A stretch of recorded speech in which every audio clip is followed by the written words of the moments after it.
I've been fortunate enough to help develop pitchers from the amateur level all the way up to the professional level. And there are 5 tools that I think have been extremely helpful for me in helping develop them. So I want to share all 5 of those with you. The first one is plyo balls. These are obviously very well known. People use them at various levels. And the way I like to use them and why I think they're so beneficial is they can be a part of your warm-up process when you're working on just getting the body ready to throw, as well as really honing in on some mechanical things that you're trying to figure out and work on. By throwing a different implement other than a baseball, it allows you to make some of these changes a little bit easier because you don't have that instinct of when you have a baseball to throw it a certain way. It makes it just a little bit easier to make some of those changes, as well as having the overload balls can allow you to get into those positions sometimes a little bit easier. I'm not saying that it automatically fixes it, but it does give you a little bit better feel for what you're doing and where your arm is in space and what the rest of your body is doing.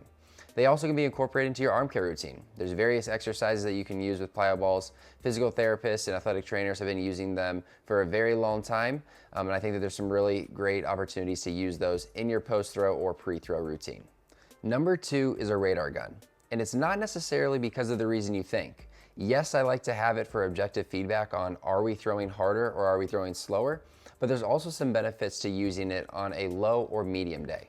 The reason for this is many players, especially younger players, they'll throw harder at a higher intent than they should when it's a low day or even a medium day.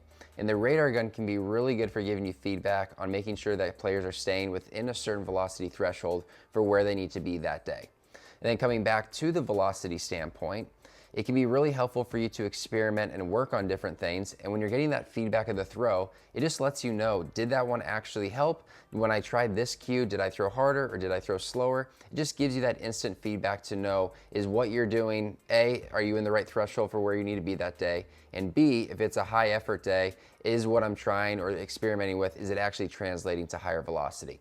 The more objective we can be and have that feedback, I think the more beneficial it's going to be for our long-term success. Number 3 is the What's That Strap, or 3D strap is another word for saying it.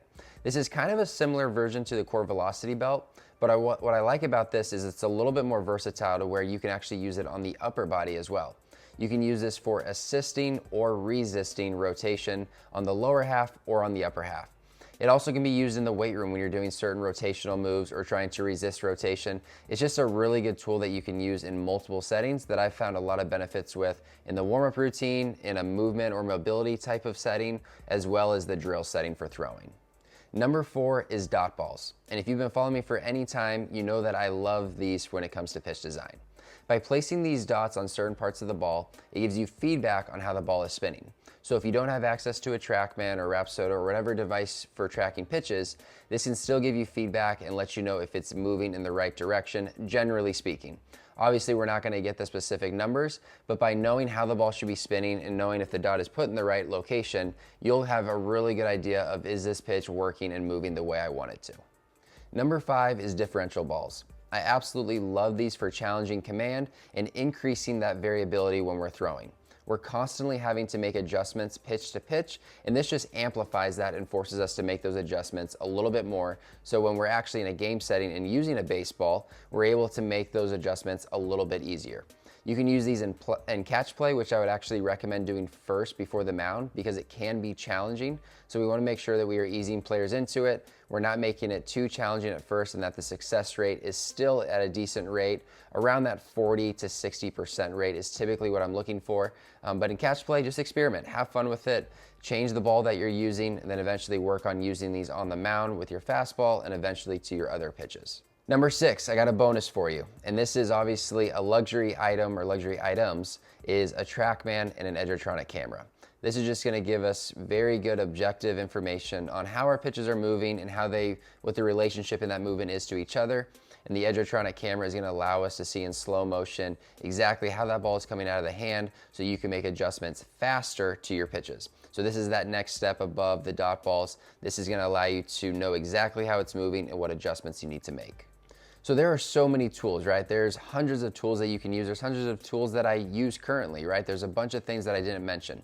And some of those that I would say are the honorable mention tools that I like to use are water bags, medicine balls, core velocity belts, weighted baseballs. There are numerous other things that you can use and that I do use. So don't think that this is the only 5 tools you should be using. These are just the 5 that I use the most frequently and that I've seen a lot of benefits from. If you're looking to further develop yourself, I have a couple ways that I can help you. The first way is through remote training and in-person training. So whether you live in another state or you live locally here in Phoenix, Arizona, I want to be able to help you with your training process. So you can click one of the links below for either remote training or in-person training to learn how I can work with you and help build your program. The second way is through Pitch Design U. This is my course where I break down the analytics as well as how to throw every single pitch type and building an arsenal that is customized for you and what's going to allow you to be the most successful. So you can also click the link below for that.